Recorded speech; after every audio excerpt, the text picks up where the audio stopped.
It's 8:30. Good morning. I'm Ian Crouch with Hunter News. Federal opposition leader Anthony Albanese says a future Labor government will ensure the Hunter gets a bigger share of Commonwealth defence spending. The region has a proud history of winning defence manufacturing contracts, but Labor says more should be coming our way. Anthony Albanese says the same goes for trains, following recent incidents where overseas-built trains didn't fit on local tracks. Wouldn't it be better if we got it right the first time and made them here, rather than retrofit them? Australian jobs, Australian-made products will benefit our Australian economy. That's getting bang for your buck, and that's what we need to do. A man and woman are due to face court today charged with detaining and assaulting a woman with an intellectual disability who was grabbed from a car at Lake Macquarie. The 20-year-old was a passenger in the car which stopped at a traffic light on the Pacific Highway at Charlestown on Wednesday night. Another car pulled up and the two occupants snatched the young woman, who is known to them, and drove off. Police say the victim was repeatedly bashed and had her credit card stolen before finally being driven home to Windale, where she was forced into a shower and bashed again while being filmed, with the footage posted to social media.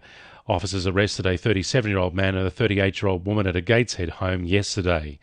The Australian Transport Safety Bureau is expected to investigate the circumstances leading up to a paraglider crash in the state's northwest, which has left the pilot in a stable condition in the John Hunter Hospital. The Hunter's Westpac rescue helicopter was called to Mount Bora Windbourne near Manila yesterday afternoon. The critical care team on board treated the 43-year-old male pilot for arm and suspected pelvic injuries before he was flown to Newcastle for further treatment. Hunter job seekers are being offered the chance to gain qualifications and on-the-job experience thanks to an Education to Employment initiative offered by Lake Macquarie Council. 25 positions will be available in areas as diverse as tourism, environmental services, development planning and IT. Mayor Kay Fraser says the program is a great opportunity for both young people coming out of high school and those wanting to retrain. We have a large number of people applying for these positions, and so that's why we try and increase it every year, because we know how important it is for young people to get those skills and those trades that they're seeking, and obviously to give them that opportunity of on-the-job training, which is really important. Plus they're getting paid at the same time. Work will kick off in January next year, with applications closing October 25.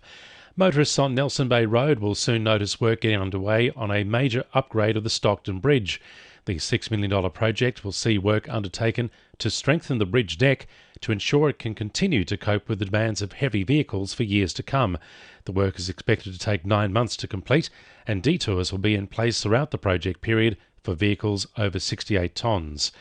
The University of Newcastle is hosting an online webinar this morning at 11 o'clock to discuss the impact of the coronavirus pandemic on the healthcare system and its future. Experts including NIB Chief Executive Mark Fitzgibbon and former Chilean Health Minister Emilio Santelices will engage in a panel discussion on COVID-19's lessons and challenges.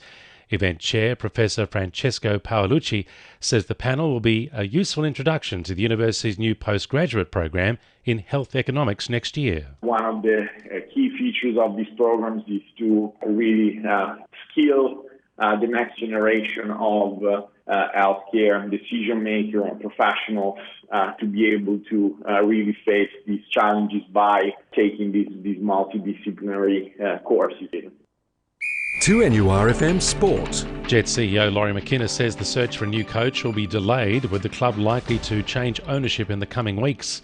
Current owner Martin Lee has been looking to sell the club for more than a year, with McKinnon revealing he hasn't given the club any money since last October.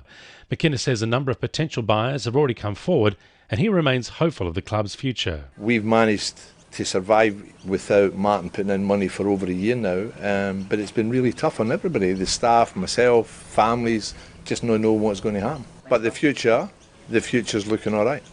Gosford have been given a boost ahead of this weekend's Hunter Coast Hockey Grand Final against Norths.